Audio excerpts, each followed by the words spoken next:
There is dignity in labor. God said to man in the Garden of Eden, keep the garden and dress it. That means God initiated man at the Garden of Eden to dress the garden and to keep the garden. That is called labor. You know, today many of us don't see that dignity in labor. Do you know they said Jesus, is that not a carpenter? So Jesus was a king carpenter. God created the heaven and the earth on 6th day. On the 7th day, he rested, labor. So there's dignity in labor. There's nowhere labor is referred to as punishment.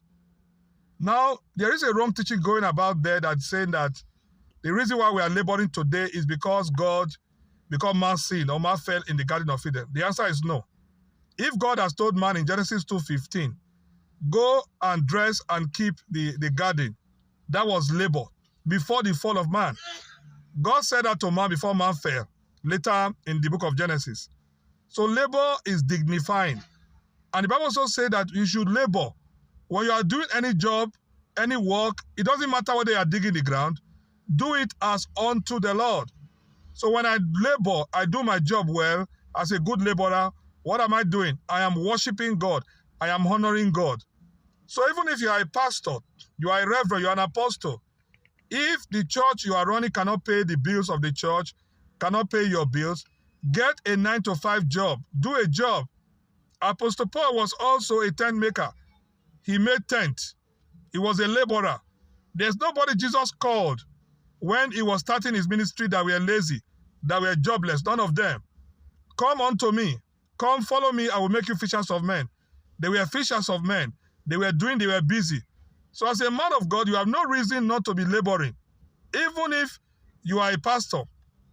And that makes me to look kind of worried about people talking about full-time ministry.